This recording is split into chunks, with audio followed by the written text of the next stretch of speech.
of the afternoon, and we're pleased to have Steve Heistand from the NAS division to talk to us about parallel I/O libraries and some more about MPI. Good afternoon. My name is Steve Heistand. I'm working here at the NAS division. I'm going to talk a little bit about the parallel I/O libraries that we have. It looks like most of you have done coding with these libraries. You're probably not going to learn a whole lot, but we'll go through it anyway. What is parallel I/O and why should I use it? Basically, any of your applications that have multiple threads and are trying to access a file or multiple files at the same time is doing parallel I/O. Very simple. It can be done in a number of ways. It can have, if it's MPI code, if everybody sends their local data that needs to go to an output file to a master process and it writes the file, that's the standard slow way to do it.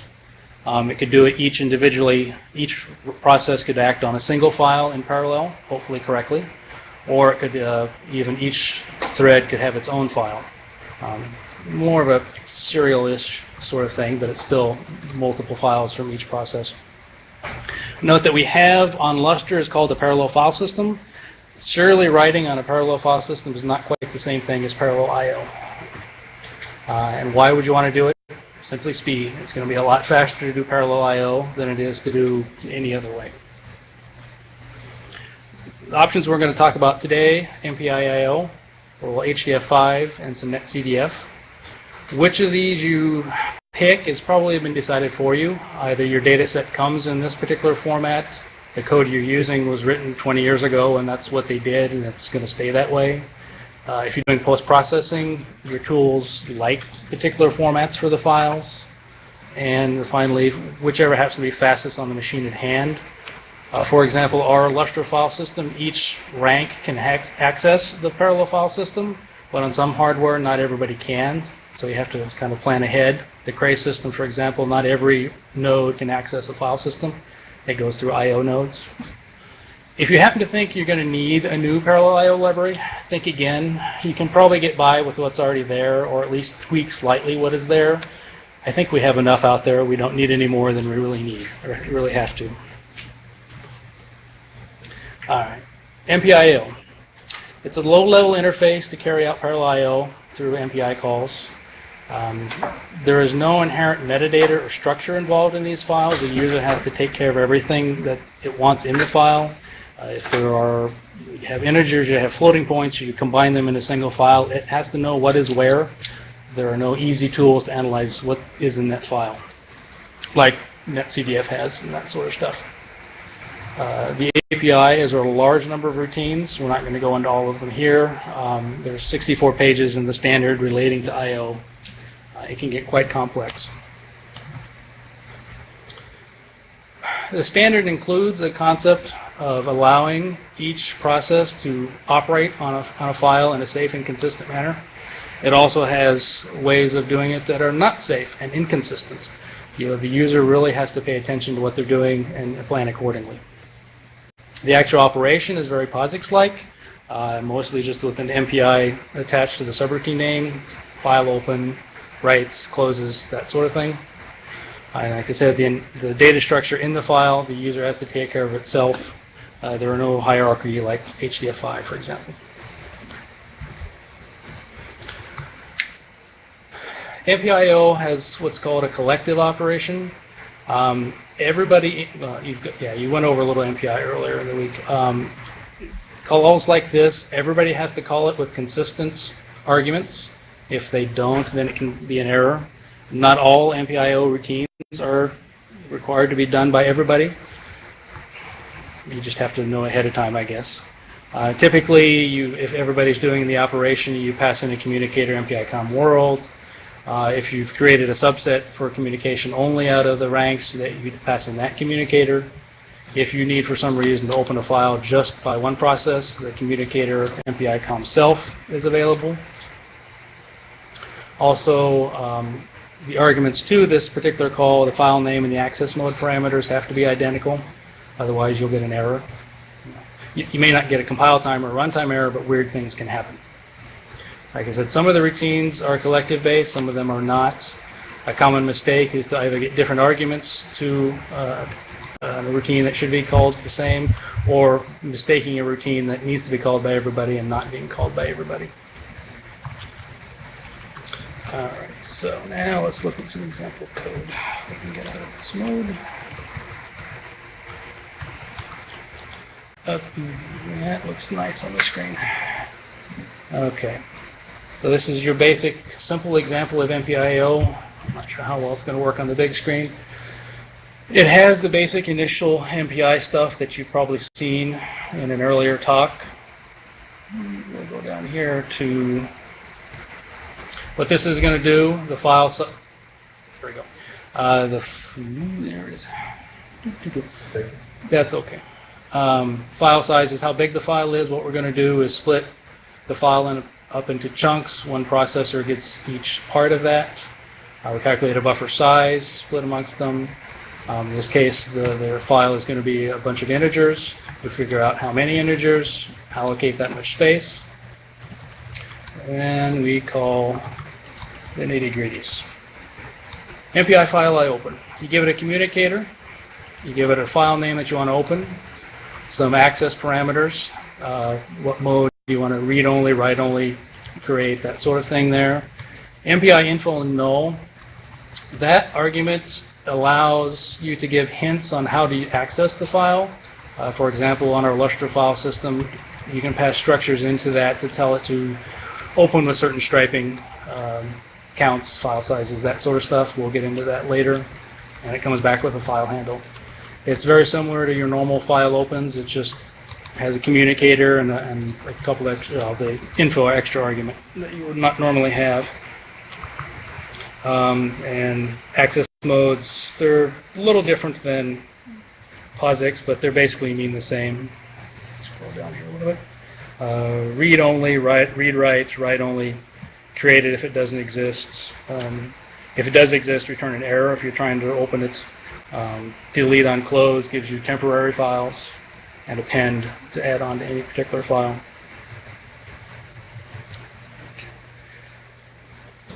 Now, for each process to read their own part of the file, we seek into the file. Each rank will have its own offset that it calculates. Basically, the first rank goes to the beginning of the file, the second rank goes in one chunk, etc., until they're all done. The seek set argument here, you can tell it how the buffer or how the offset is calculated. The seek set is to go to this absolute location. You can go the current to say where it is now plus this much. The end says start from the beginning, start from the end of the file and go the offset. Hopefully the offset is negative, otherwise strange things could happen. And then you read the file. You give it a file handle like normal, a buffer to put it into, the size, a data type, and it returns a status. The status, hopefully you've seen that, gives you, if an error occurred, that sort of stuff. The only new thing here from a POSIX standpoint is the MPI init, so you have to tell it what type of data is in it. The barrier is there because if somebody closes a file that everyone hasn't finished reading yet, weird things can happen. So make sure everybody's finished reading it before you close it. That was a simple example. All right, very POSIX-like, just done in parallel. There are a couple other ways to do the offset calculations. Here. There's a file read at version of this routine. It takes an offset argument, otherwise the calculation is sort of the same. Instead of a seek and read, it's just read at. Yeah, the offset is an absolute value, in this case, not a relative one. The next option is what's called a view of the file. What this does, in effect, it puts a mask around the file that each rank sees a different part of the file. Where the beginning of the file is different for everybody. Where the end of the file is could be different for everybody. It kind of puts blinders on each given rank. The set view call takes a file handle. Takes a little one, okay. An offset sort of thing here. and 2 extra arguments. Both are data types. We'll get into what those mean in a little bit. The native, what that is, there are 3 options for that. Native, internal, or external 32. Native is what's in memory goes straight onto disk. Internal tries to make it a little portable, and external 32 makes it totally portable across architectures. It does slow things down a little bit though. And the last one is the hints argument if need be. And then just in this case it's going to write the file. What this is doing is it's creating an offset different for each rank. In effect, it's saying the beginning of the file is here for everybody. And so when it starts writing the file, it just writes in separate locations.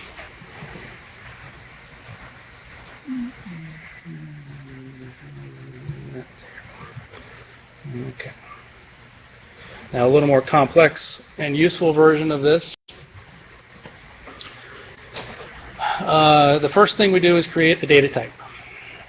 In this case, it's just copying a data type float, but nonetheless, this is what we do. We do a type contiguous. Move the mouse up here. This creates a data type that is contiguous in memory. In this case, it's one element of type float. And then it commits that data, so it type it so it will actually work. Now we're going to expand that data type a little bit. The LB is an offset into the expansion, and the extent is how big we're expanding it.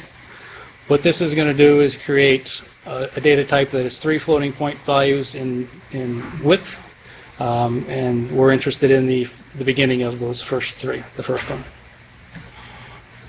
Now, what we have is a file that has a number of points in it. We'll split those up according to some subsection for each rank. In this case, for example, the file has some integers at the beginning of it that we want to skip. So everybody skips the first 5 offset, and then we skip some according to which rank we are.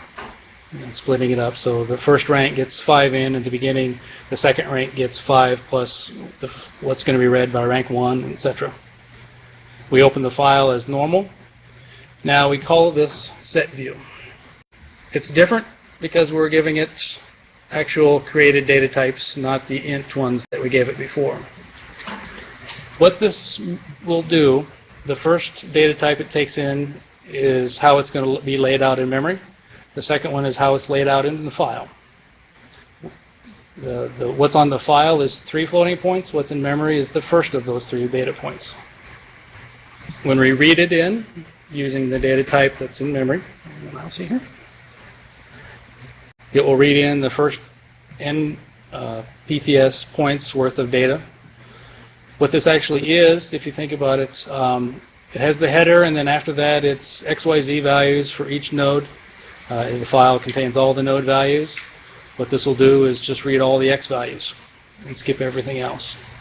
You wouldn't have to waste the data in memory to read all of them if you did it the normal way. Having any questions? I can't see them anymore. But no questions okay, no yet. questions. Okay. That's your basic MPIO stuff. Any questions? It's a high-level view, but What file types is appropriate to use it? pretty much anything. I mean, it's going to be binary data that's sitting on disk, so it's not really human. I mean, you can write character data if you want, but it's mostly just straight binary data that you're writing. So for NetCDF and HDF files, that are totally different.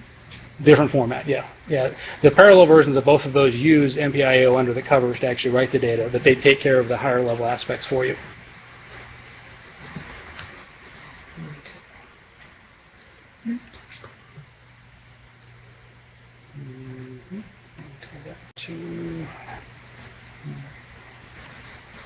Now we're going to do a little HDF5. Sorry.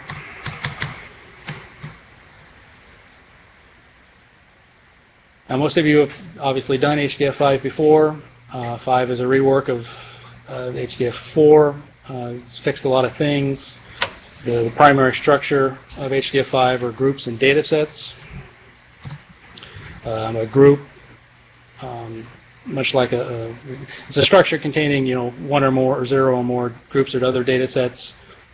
Yeah, this is fairly straightforward. A data set is the data elements. The working with the group members, very file structure like in Unix. You have a root process or a root level, directories and structures underneath of that, objects or files underneath of that, etc. Much like the file systems, a root group, a group under root called foo. There's another group under that called zoo. Examples such as that. They also have attributes associated with them. There's information you can attach to these objects, small stuff, nothing too elaborate. Your average picture looks like this. You have a 3D array, you have images, you have 2D arrays, tables. You can combine them however you like.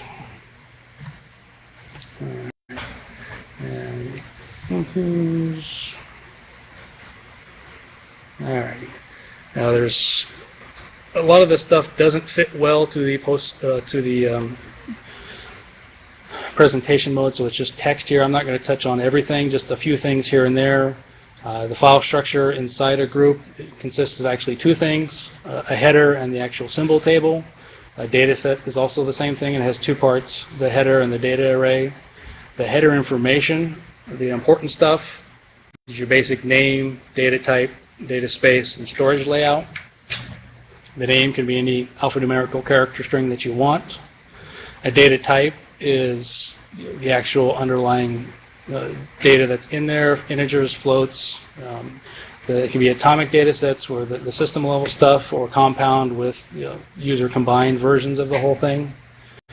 Most of that. A named data set, you can name every one of them. Named data sets are very useful if that data structure, if it's a compound data structure, is used elsewhere. You have one named data type defined and then the reference from everybody else. That way, if something changes, you only have to change the one data type, not everybody.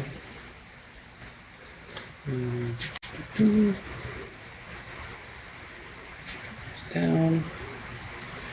The data types are all 8-bit, 16, 32, 64-bit, integers, floats, big Indian, little Indian, whatever version you actually want there. And data types. The examples of the native stuff, probably all seen this. Compound is combinations thereof. All right, the data space describes the dimensionality of what you're putting in the data sets, X, Y, Z, etc. Some of them can either be fixed in length or unlimited.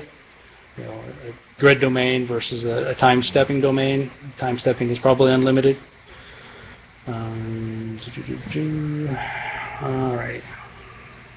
Now we're getting into some of the more useful stuff. The selections of a data set can either be logically contiguous in memory, non-contiguous blocks or elements, combinations thereof. This is where we're starting to get into the way to think about in parallel with the hyperslabs. We'll talk about that in a moment. The storage layouts, whether it's contiguous, whether it's chunked. For the most part, I think you're probably used to contiguous at this point, but there are other types. Attributes, small descriptions, when was the data run, when was the code compiled, who ran it, what machine, that sort of stuff. The important part here I was going to get to in this description is a hyperslab. A hyperslab is a subsection of a full data set. The parameters to a hyperslab are the four things listed here: a start, a stride, a count, and a block. In this example, we have an 8x12 data space. We're starting with an offset of 0 by 1. Comes up to this little X right here. The stride to the next block is 4 down and 3 over.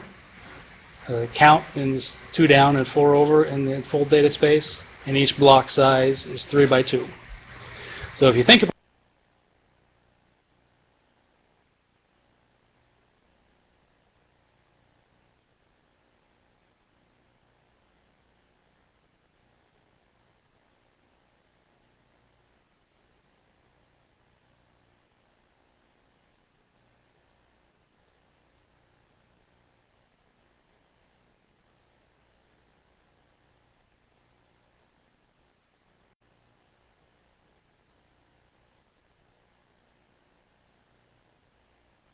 or is it something on your end? It's something right here. Okay.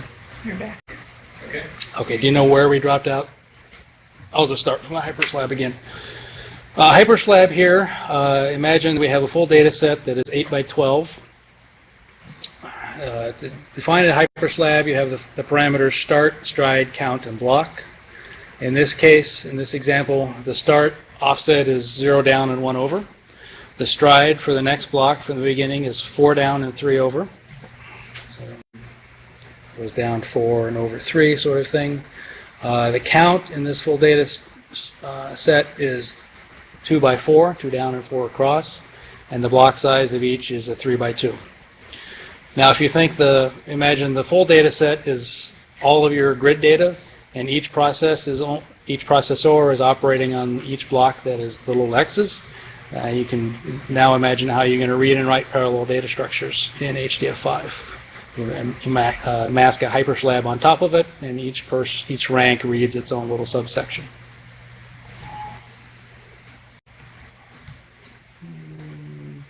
The naming conventions, each subset of the library has a different character string that it uses in the subroutine name, F for file, G for group, etc., all the way down. An important one for parallelism is the property list function, H5P. You create a property that tells it it's going to be a parallel file, and that's really the only change in most cases. We have a little example here just to create a parallel file. It doesn't actually use it, but just for an example, you don't do the normal MPI stuff. You create a property, a file access property. You pass that property into the new routine, this one, set FAPL MPIO. What this does is mask this property and tell it to underlyingly use MPIO as its access. And the communicator it takes is the communicator that you want, is the combination of all the ranks that you want access to this file. Then you create it as normal. Most likely you would have used the H5P default as the property list here in most cases. Now you actually give it one you generated, and then when it creates it, it opens it up for parallel I/O. And since this actually does anything, it just closes everything. But we do have the next example that actually does something useful. All right. Now imagine you have a data structure that is 6 columns. Each column is 8 boxes wide, and you want to split that across 2 MPI ranks. In this case, it's going to decompose on each rank into every other column. The rank 0 is the blue here, and the rank 1 is the kind of orangish. And everybody will read their own, actually I think it's they'll write their own column. And we'll do this with a hyperslab. A few definitions here of a file name, a dataset name, how big the dataset is going to be. In this case, it's small, just 8 by 6. The rank here is actually not an MPI rank. It's actually 2 dimensions. It's kind of misnamed. It is also using 2 MPI ranks, but that's a different version. You do the normal MPI stuff. You create a property list that tells it this file is going to be parallel. You open it as normal with the new property list. If you have questions along the way, stop me, but I'm just going to go through it and then ask questions at the end. You create your dimensions. In the down direction, each process has the whole column. Half the columns get split amongst the 2 ranks. Okay, create a file space accordingly, one for what's the version on the file, all 6 columns, one for what's in memory, 3 columns on each rank. You create the data set. That's in the file data set. Now we define the hyperslab, offset 0 down and by rank across. Stride, every element down in every other column. The count goes every index down and how wide it's going to be. In this case, it's 3. The block size is the full column, 1 column at a time. Okay.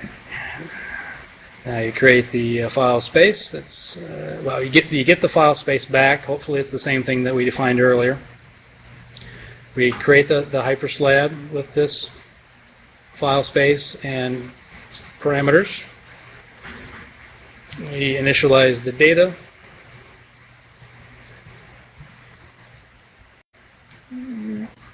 Now, there's a couple ways to do MPIAO, either collective or independent.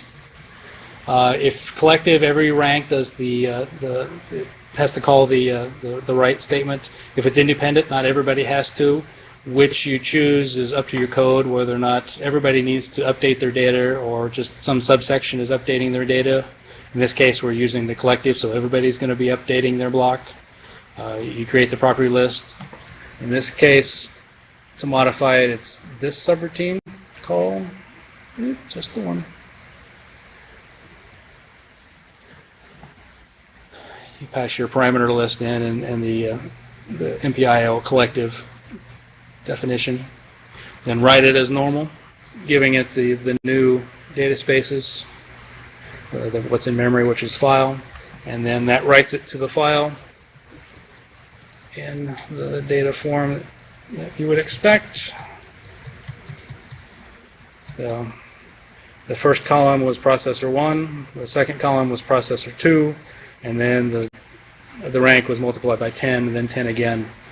So what's in the file is what you would expect. Questions? Fairly straightforward example. And that's parallel HDF5. Not much changes from normal HDF5. Okay. Start from the beginning again. Yes, it does. All right, NEX SSC. This is probably more of your science-friendly sort of stuff. Most of your data sets are probably going to be in this. It's run by UCAR. It's very old.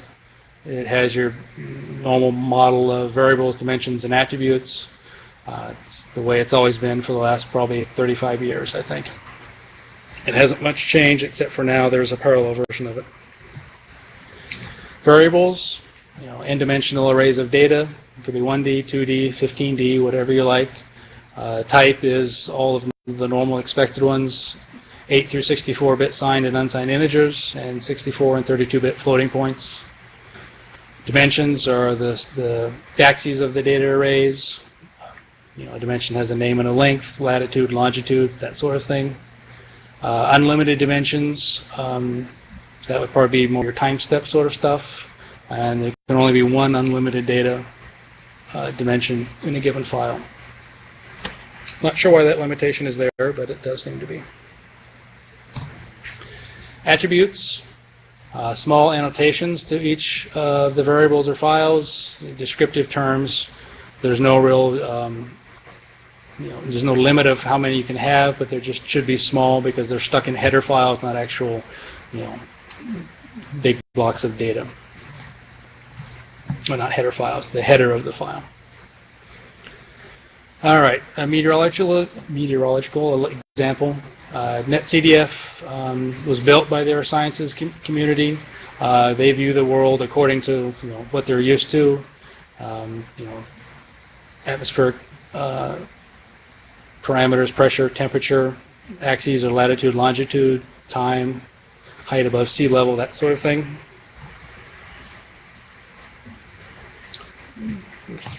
There it is. All right. It's customary to add one variable for each dimension, describing what it is, a coordinate variable, a latitude, longitude. Attributes are always single values or one-dimensional arrays, a character string. Nothing. You would plot something that looks like this. The data set would be the temperature, the red through blue stuff, axes, latitude, longitude, and a descriptive term of the name, LGM August.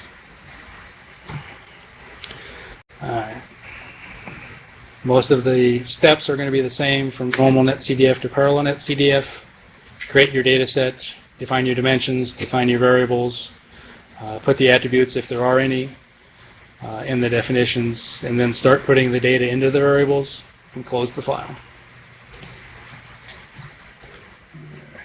Let's go back to code.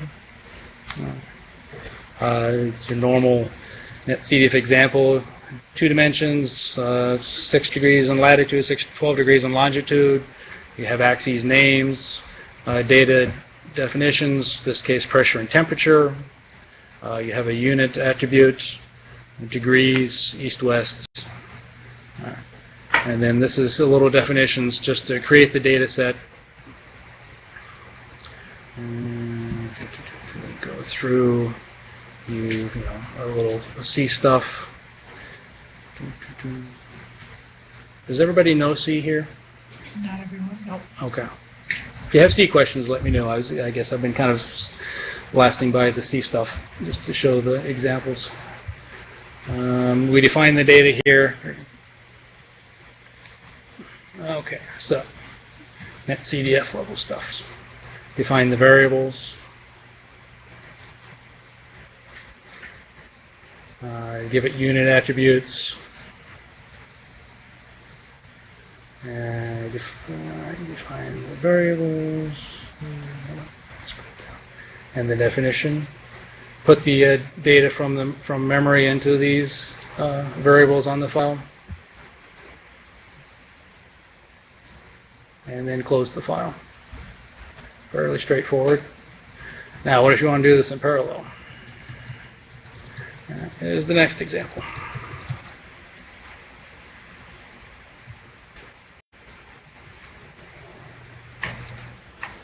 Okay.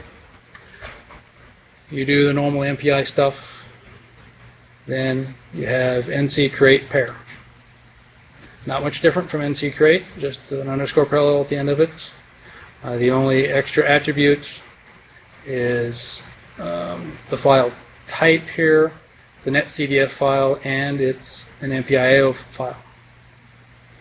Give it a communicator to say which of the MPI ranks are actually going to be writing to this file, and it creates it just like a normal NC create does. From then on, you define the variables, you define your dimensions.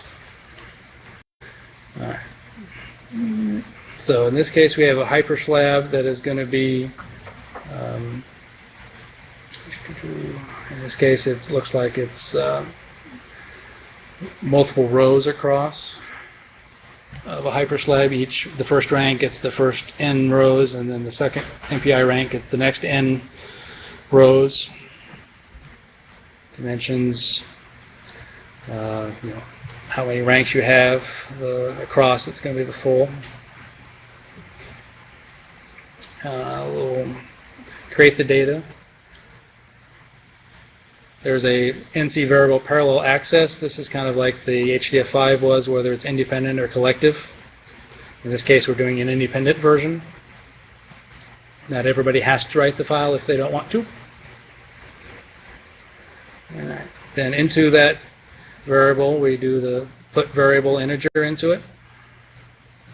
Nothing different there about it. And then that's it. So then that will take data from each rank and put it into one big block. That was rank 1 had the first n column or n rows, and then so on from then on down. Not much different. Questions on that? Yes, sir. Which library does the function NC variable parallel access belong to? This one, it's also parallel NetCDF. Yep. That's just one of the extra NetCDF calls you get when you've compiled it with parallelism enabled. Okay, question? No questions? Okay. Okay. All right. That is pretty much the first part of the first presentation I have. Questions? Yes, sir. Work with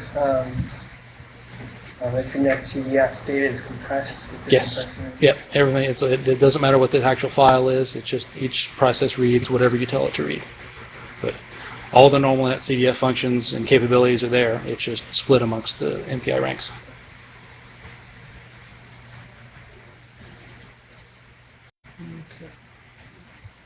Can't do compression parallel. Should be able to. Which version have you tried? One of the later ones? No, it says it can. Or is, Because parallel writing a certain size chunk. well, if it's chunked data, yeah. If it's contiguous data, no. Okay, yeah, that's true. If it's a contiguous data file, yeah, you could have problems with compression. Yeah. I'm doing chunk. Okay.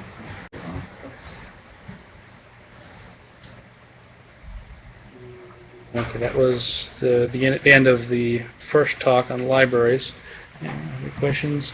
Any questions here?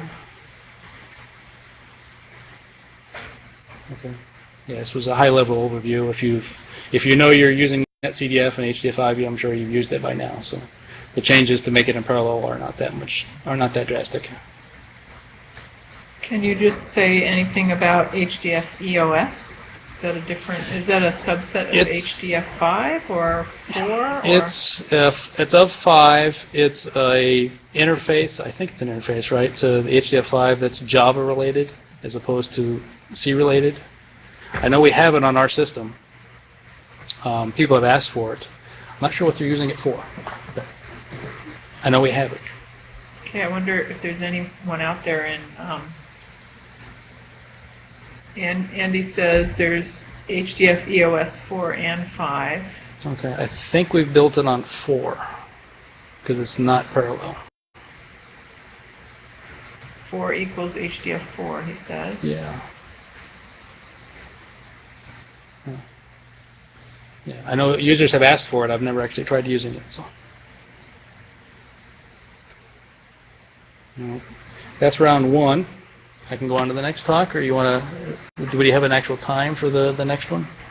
No, we didn't break it down to Okay. that level, so we could take a brief break, or you could launch right into the next one. Depends on what people would like.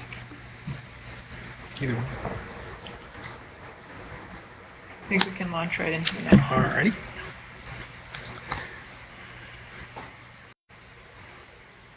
There's no code examples on this one. It should be fairly straightforward.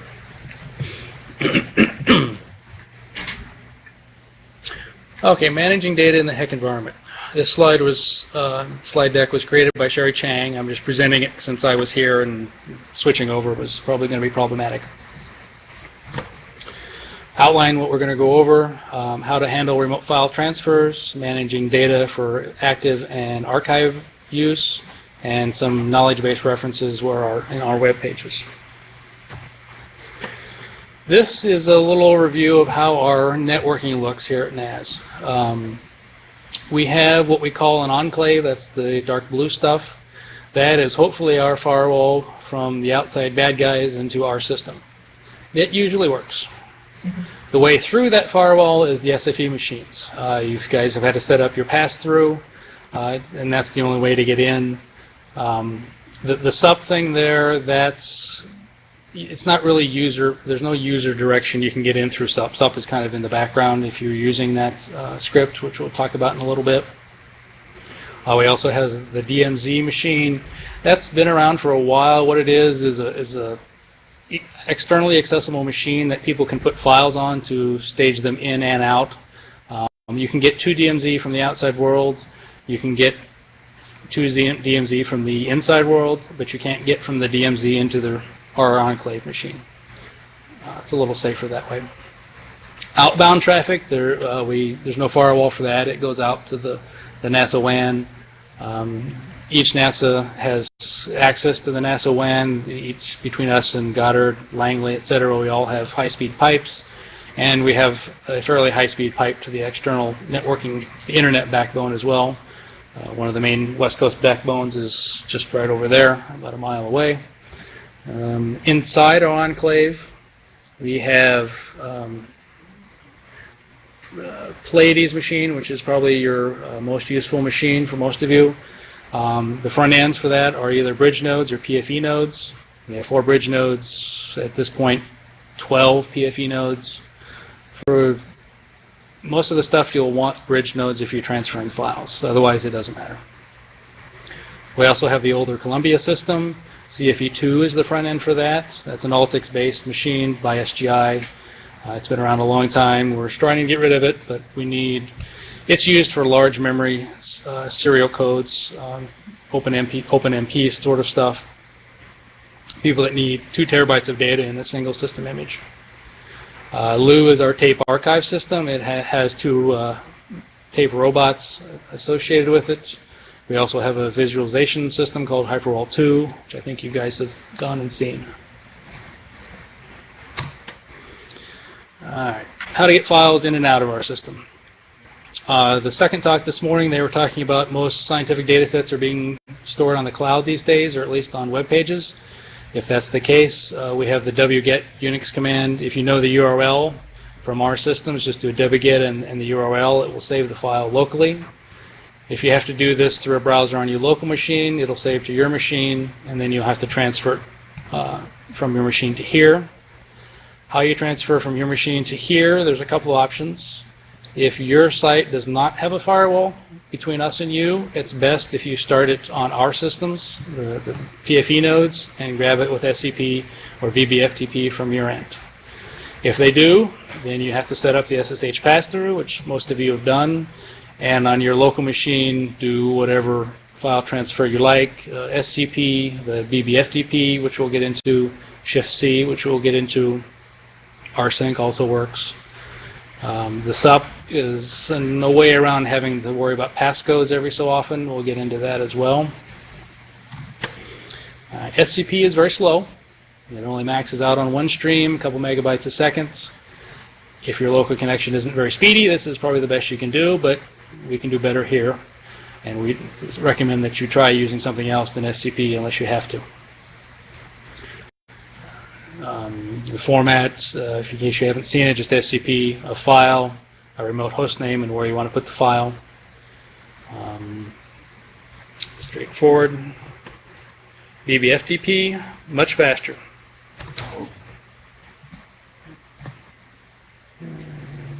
Let me go through these. There we go. However, it does need a BBFTP server. All of our machines have a BBFTP server sitting on it. We also have the client.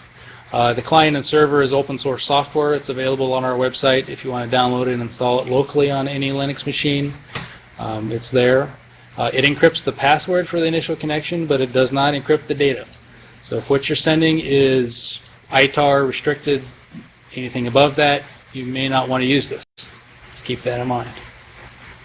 However, it does make it very fast by using parallel streams to transfer the data. The format is here, the BBFTP. You give it a local username with a -u.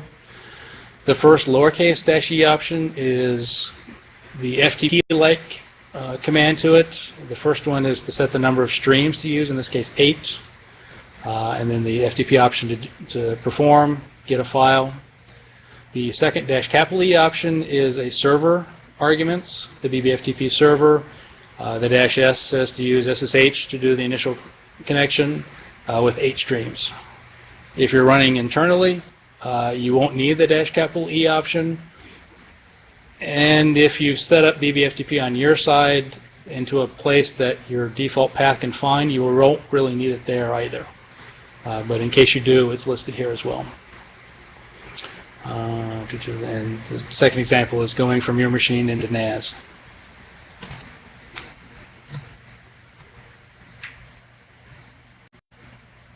Okay, the downside of BBFTP, it's a little cumbersome for the syntax, and and it won't do recursive directory structures. It will do wildcard expansions on the local machine, but not on the remote. So in the first example, it will get, the first example. Yeah, okay, the first example, you can't do foo star, but at the second example, you can do put foo star to say all of the files named foo and that sort of stuff. For recursive, we have something we've created called Shift-C. It's available, it's a script file, it's available on our website, you can download. In this example, we're also using sup, which is also a script that we have available on our website, listed there, the URL. In this slide, we don't have the URL to Shift-C. It exists on all of our machines internally. You can just copy it. We should put it up on the web page, but we don't. To use sup, it needs a file in your home directory on the remote system, our system, called .meshrc. The contents of that file should be basically directory names. What it does is that directory and all those subdirectories inside of it, it says those directories have access to be able to use through sup. You'll want to put your home directory and your no backup directory under there. That allows sup to transfer files back and forth. You can also put commands in there that sup can do, date, qstat, that sort of stuff. Some of them, there are a few default commands that already allows, but if you want something more, you put the command in there as well. It will allow you to do that. Okay, the Shift-C example here, what this does, it will transfer my directory and all the files and subdirectories in it from your local machine to Pleiades and put it in your home directory. The format is very similar to SCP, just recursive, directory or file, and then the remote host. Underneath Shift-C, we'll either use rsync, BBFTP, FTP, SCP, depending on what is available to it. The default is using 8 streams with BBFTP if it can. I think the second default is SCP, which is a lot slower. Shift-C can also verify that the file actually transferred correctly. It'll do an MD5 sum on the local file and on the remote file and tell you if everything was fine. That is the -- verify option to Shift-C. It also, the command returns right away, so you don't have to sit around and wait for it. You can log out. The sup command, what the sup does, it creates a SSH-like key that is valid for 1 week. So when you first run it, it'll ask you for a passcode. You enter that, it creates the key, and then from then on, it will use this key for the next week to do any automated transfers.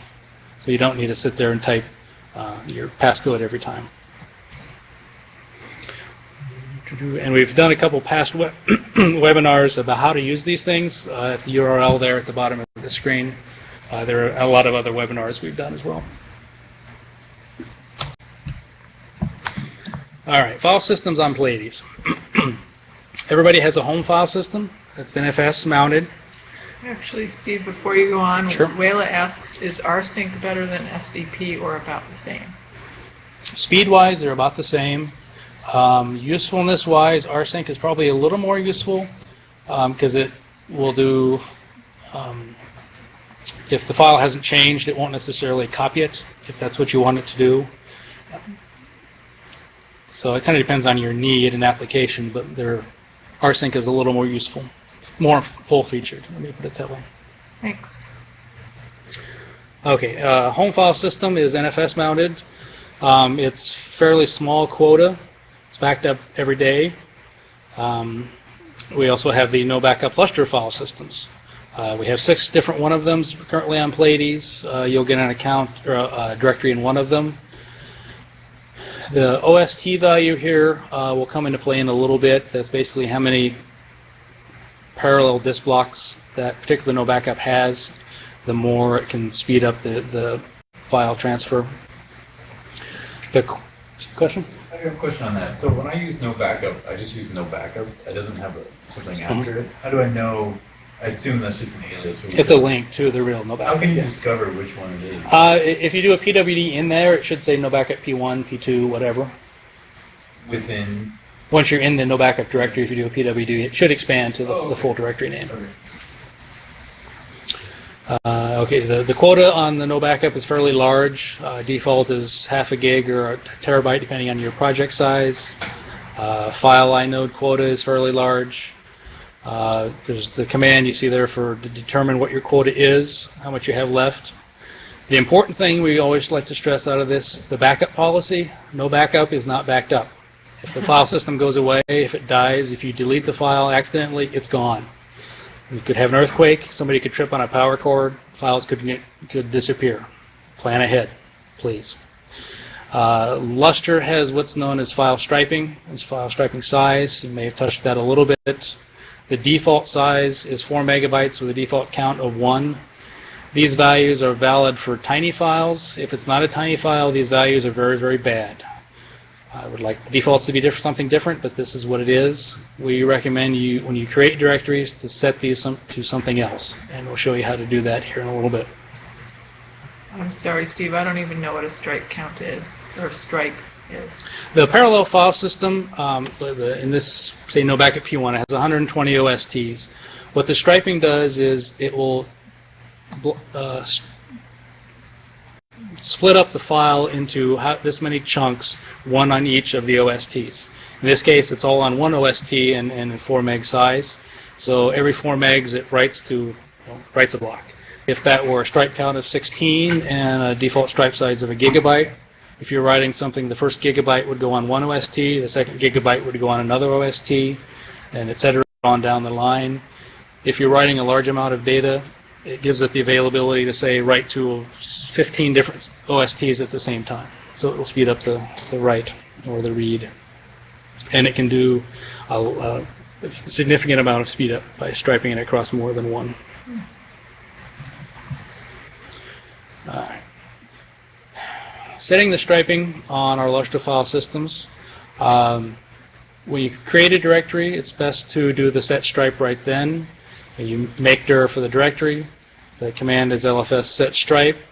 The two arguments that are most useful is the -c and the -s. -c tells it how many stripes to go across. The -s is how big each stripe is going to be. The 16 by 4 here is, certainly the 16 is a good starting point. You can go up to 120 or 60 depending on which no backup you're on. Getting much above 32, unless you're running thousands of CPUs, is not going to help you much. Starting with 16 is 85% of the speed up that you'll find. The size, however, will vary a lot on what you're doing. It should be somewhat proportional to the write size that you're doing. In a single Fortran or C write call, how much data that is should be proportional to the stripe size here. If you're writing an array in one chunk that's a gigabyte, the size should be a gigabyte, for example. And then the LFS command takes a directory as its last argument. If you have an existing directory, changing the stripe doesn't do any good except on files and directories that are newly created. It doesn't change old stuff. Even if you're reading and writing to that file, it won't change it. If you need to change a directory, create a new one, set the stripe, copy the old directory into the new directory. Moving the data doesn't work because that'll preserve the striping count. Copy it. This will, give you twice the data size for a brief period of time in your quota, but that's the only way to do it. Move the old directory and then rename the new directory to the old directory.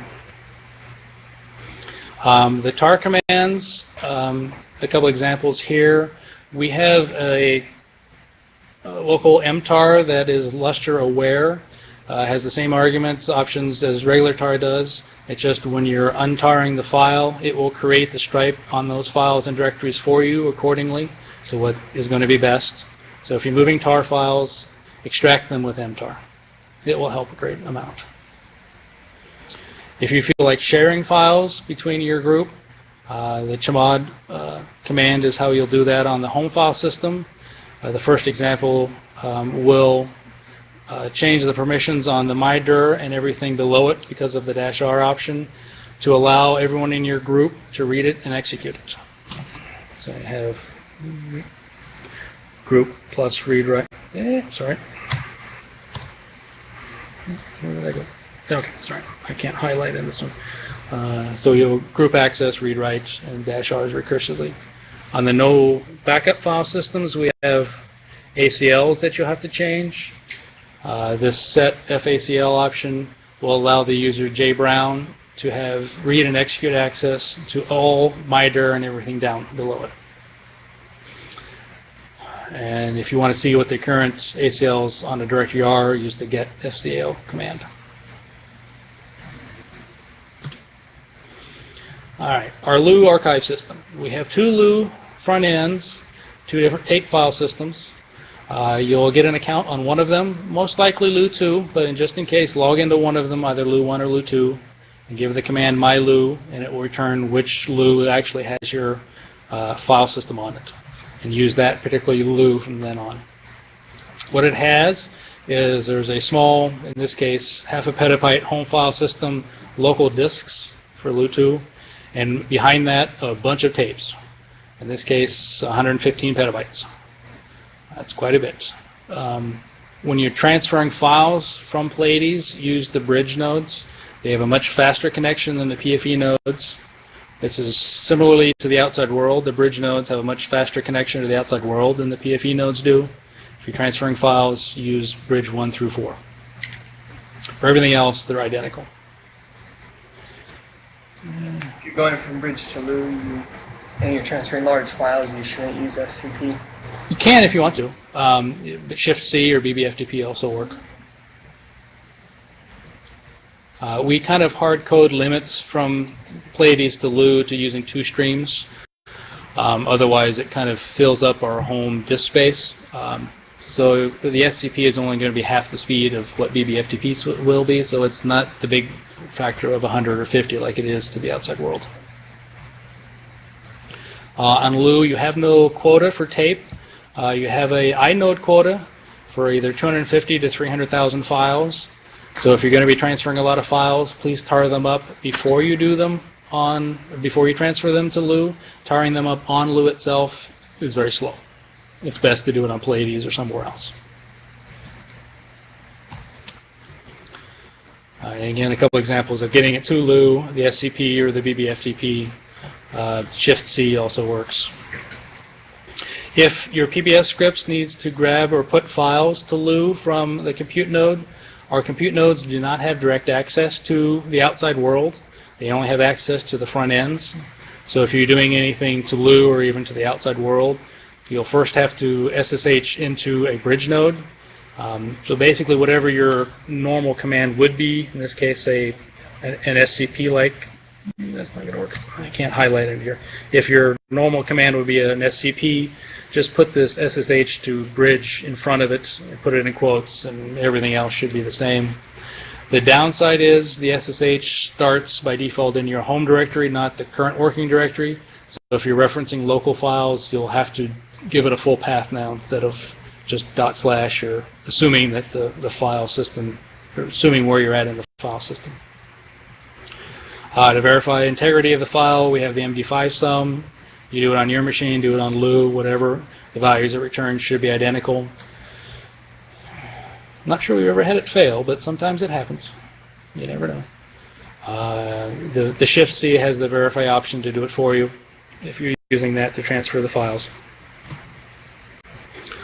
On Lu, the file system is a little different. It has a couple of extra options, being a DMF file system.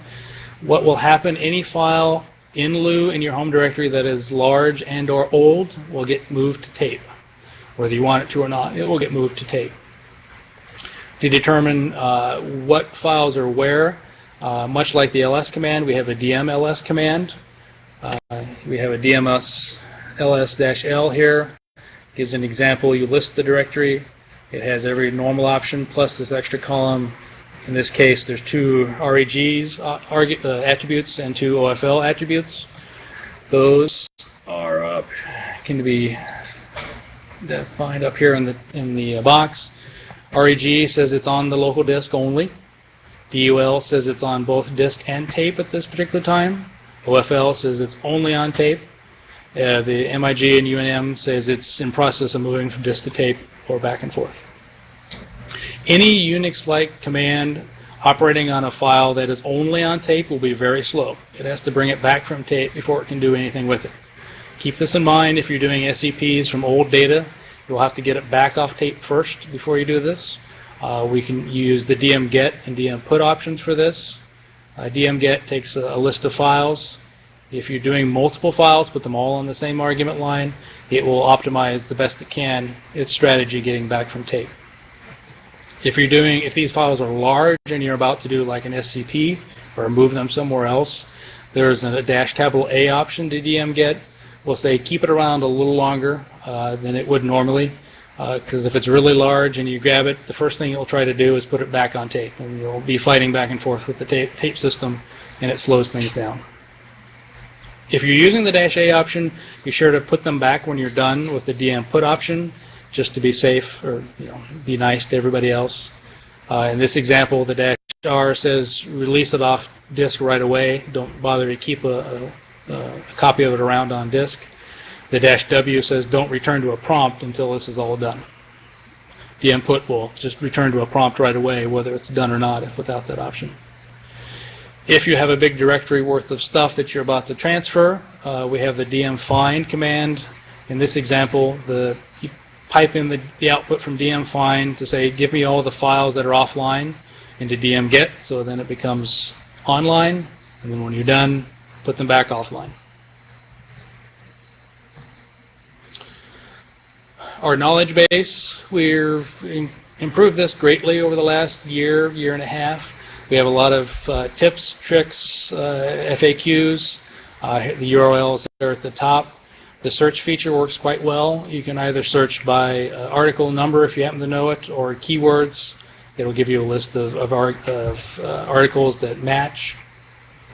Some of the more useful articles are here: file transfers, various file system basics, Lustre basics, how to deal with Lou and that sort of stuff. There are a lot of others, but these are kind of the highlights. And that's pretty much it. Does anybody have any questions? I'll put that back there. People are waiting. You should have probably gone through it. Yeah. I guess I don't know if a lot of us understand the Lustre file system. Uh-huh. So just give the basics of that and why it's real important to set up your straight.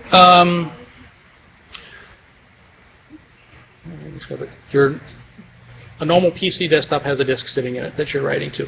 The Lustre file system has disk appliance that is sitting there with probably 12 different disk drives in each appliance, and in some cases there are 120 appliances for each file system, so the number of spinning disks that you have access to is order of 1,000 times larger. So you can write to 1,000 spindles instead of one, making it much faster. The striping part says how many of those do I actually use. The default is one of those appliances. If you want to use more than one to get the speed, you have to do the striping to crank up the count or the stripe size. The risk is if you say write to one, you could fill that one up. You're not going to fill it up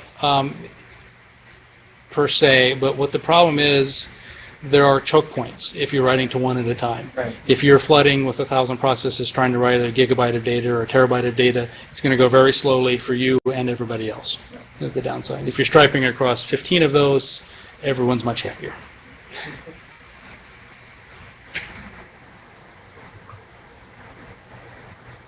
Any questions online? Johnny says be sure to read Article 224 and 226 on Lustre.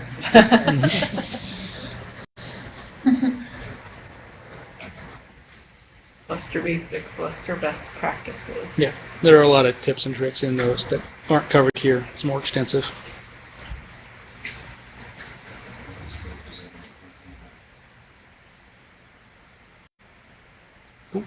So, and you said to use the BBFTP that we could get a free... Yeah, it's online. Let's see if I can get the file browser here.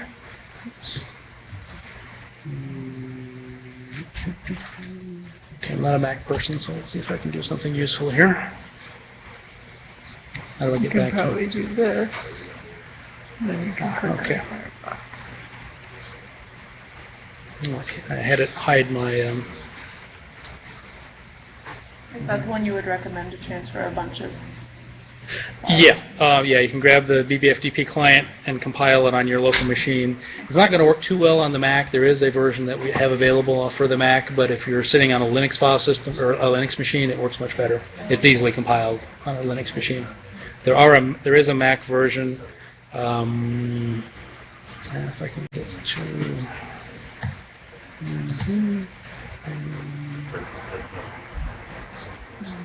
There's I want to get out of here. Okay, I'm stuck.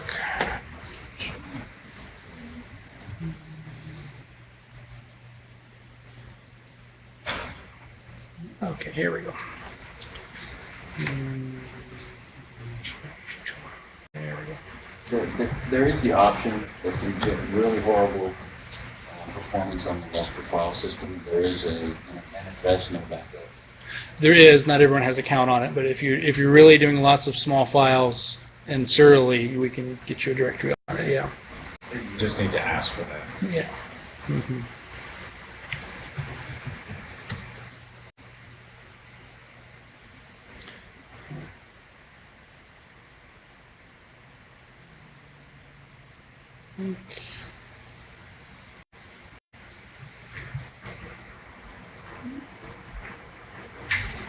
Okay, yeah.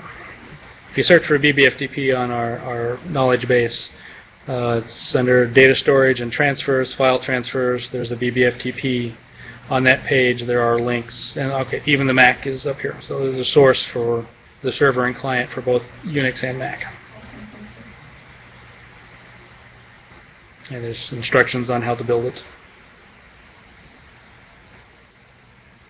Yeah, if your connection to here is fairly speedy, then yeah, BBFTP will be a lot faster. It doesn't encrypt the data, so as long as it's open data, you'll be okay.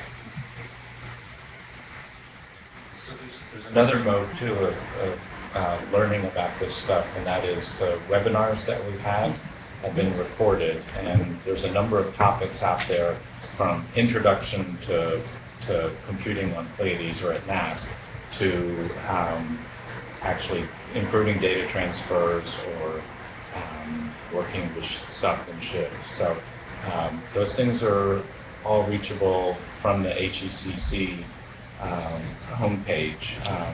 There's links to get to those things. So I think there's a previous... Yeah, HEC support training.html. I think if you scroll, oh, those past webinars is at the end of the first paragraph. So.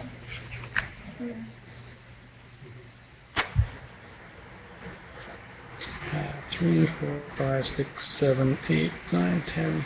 10 up there so far.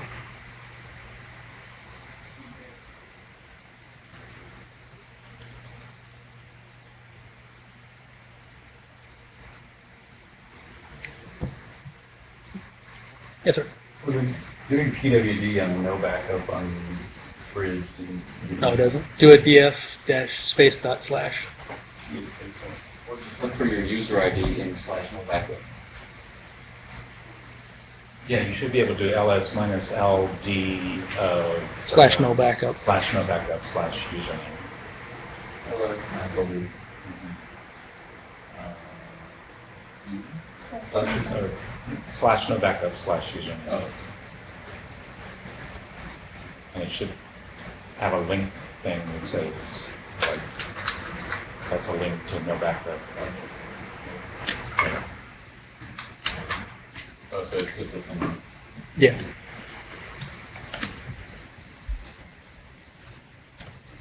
Andy says read link. Read link? What is read link? That is a good question. Don't know.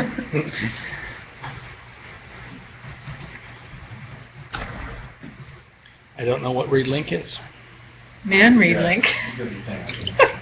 No.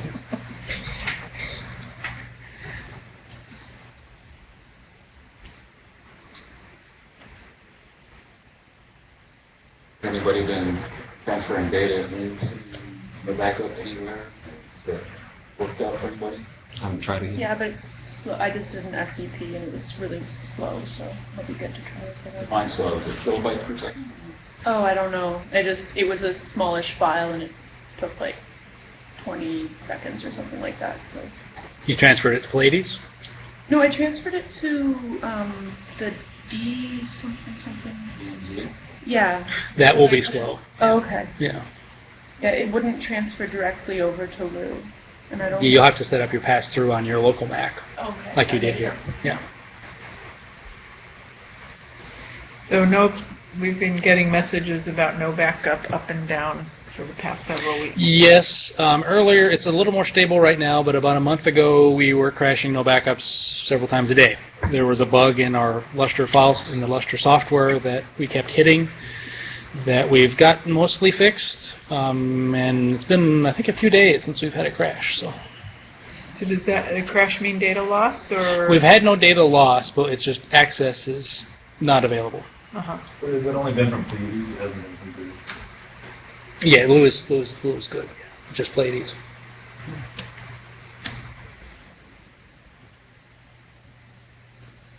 Other questions? Is there any way we can use BBF TPU recursively?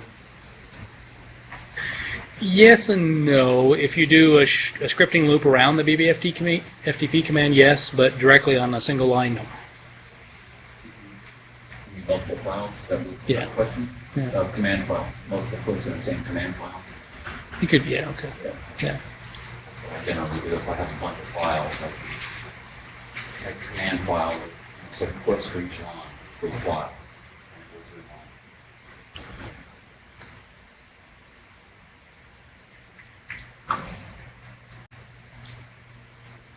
We're still using BBSCP? It's never been widely used here. Everywhere else, it's widely used, but not here. BBCP, but then there's BBSCP, Yeah. which was Greg Matthews' front end to BBFT. True. Yeah. It still exists, and it's just a wrapper around. So yeah, it's on the web page, but yeah. Because I think that would allow. It would, well, yeah. or- Yeah, Shift is much easier to use than the BBSCP. So Shift. Shift C, yeah.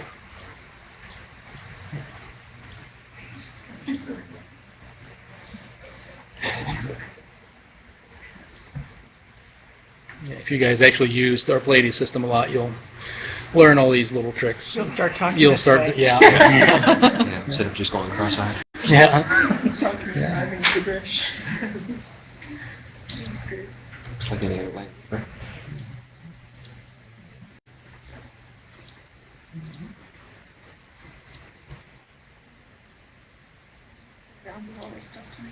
Was there anything that was hit before the 2 o'clock session that we should address in the group? There was some working time between lunch and 2 o'clock. Okay. Has anybody been compiling and running MPI codes? Not to that point yet. It's a hello word. Did it work? Are we having problems? Yeah. Okay, good.